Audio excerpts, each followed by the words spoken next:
Respected Honorable Prime Minister of India, great son of Bharat, Shri Narendra Modi ji avare, Honorable Governor of Karnataka, Shri Tawarchand Gehlot ji, Honorable former Prime Minister Shri H.D. Devegowda ಅವರೇ, ಇವತ್ತಿನ ಆದಿಚುಂಚನಗಿರಿ ಮಹಾಕ್ಷೇತ್ರದ ಭೈರವೈಕ್ಯ ಮಂದಿರದ ಉದ್ಘಾಟನೆಯ ದಿವ್ಯ ಸಾನ್ನಿಧ್ಯವನ್ನು ವಹಿಸಿರ್ತಕ್ಕಂಥ ಪರಮ ಪೂಜ್ಯ ನಿರ್ಮಲಾನಂದ ಸ್ವಾಮೀಜಿಯವರ ಪಾದಾರವಿಂದಗಳಿಗೆ ನನ್ನ ಗೌರವಪೂರ್ವಕ ನಮನಗಳನ್ನು ಸಲ್ಲಿಸಿ, ಮತ್ತೊಬ್ಬ ಈ ಮಠದ ಅತ್ಯಂತ ಶ್ರೇಯಸ್ಸಿಗೆ ಕಾರಣಕರ್ತರಾಗಿರ್ತಕ್ಕಂಥ ನಮ್ಮ ರಾಜ್ಕೋಟ್ ಇಂದ ಪ್ರತಿನಿತ್ಯ ಈ ಒಂದು ಮಠಕ್ಕೆ ಶ್ರೇಯಸ್ಸನ್ನು ಕೋರ್ತಕ್ಕಂಥ ಶ್ರೀ ಪರಮಾನಂದ ಸ್ವಾಮೀಜಿಯವರಾಗೂ ನನ್ನ ಭಕ್ತಿಪೂರ್ವಕ ನಮನಗಳು. ವೇದಿಕೆ ಮೇಲೆ ಉಪಸ್ಥಿತಕ್ಕಂಥ ಎಲ್ಲ ಗಣ್ಯರೇ, ಈ ಕಾರ್ಯಕ್ರಮದಲ್ಲಿ ಭಾಗವಹಿಸಿರ್ತಕ್ಕಂಥ ಎಲ್ಲ ನನ್ನ ತಂದೆ ತಾಯಿಂದರೆ, ಯುವಕ ಸ್ನೇಹಿತರೆ, it is a moment of immense pride and spiritual significance to stand on this sacred land of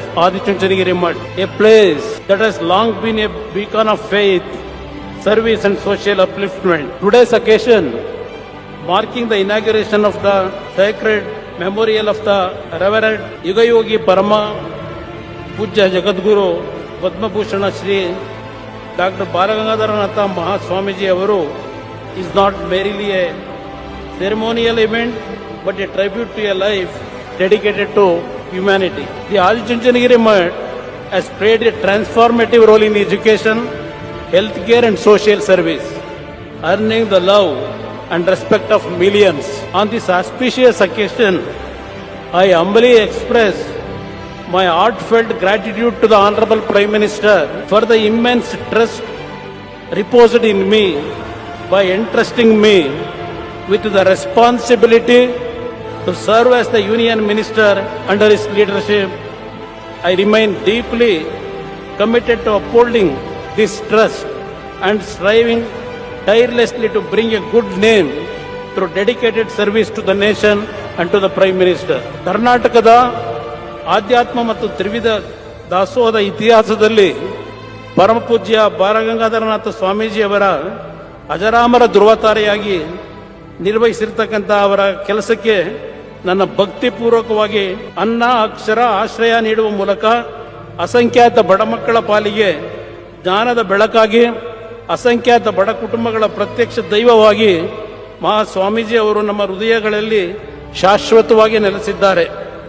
ಆಧ್ಯಾತ್ಮದ ಜೊತೆಗೆ ಶಿಕ್ಷಣ, ಆರೋಗ್ಯ, ಪರಿಸರ ಇತ್ಯಾದಿ ಕ್ಷೇತ್ರಗಳಲ್ಲಿ ತಮ್ಮ ಜೀವಿತ ಕಾಲದ ಉದ್ದಕ್ಕೂ ಅವಿರತವಾಗಿ ದುಡಿದ ಮಹಾಸ್ವಾಮಿಗಳು ತಮ್ಮ ಸಾಧನೆ ಮತ್ತು ಸಂದೇಶಗಳ ಮೂಲಕ ನಮ್ಮೆಲ್ಲರಿಗೂ ದಾರಿದೀಪವಾಗಿದ್ದಾರೆ.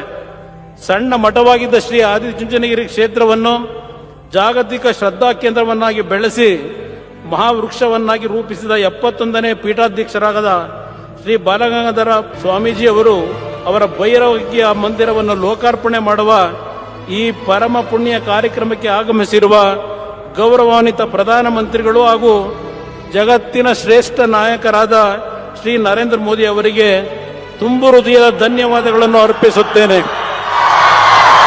ಕರ್ನಾಟಕದಲ್ಲಿ ಶಿಕ್ಷಣ, ಪರಿಸರ ಮತ್ತು ಆರೋಗ್ಯ ಕ್ಷೇತ್ರಗಳಲ್ಲಿ ಮೌನ ಕ್ರಾಂತಿಯನ್ನು ಮಾಡಿದವರು ಶ್ರೀ ಬಾಲಗಂಗಾಧರನಾಥ ಸ್ವಾಮೀಜಿಯವರು.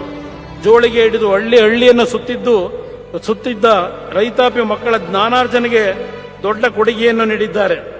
As we gather here in the divine presence of this sacred institution under the spiritual guidance of Sri Dr. Nirmalanandanatha Swamiji, let us draw inspiration from the noble legacy of Sri Dr. Balagangadharanatha Swami and enduring values upheld by the Adichunchanagiri Mutt.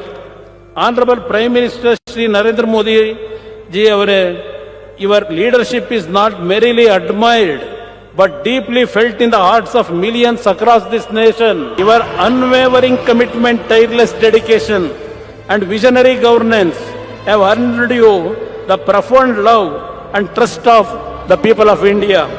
In your leadership, the nation sees strength, compassion and a relentless pursuit of progress. As we dedicate this sacred memorial, may it stand as a guiding light for generations to come, reminding us of the power of service, spirituality and unity.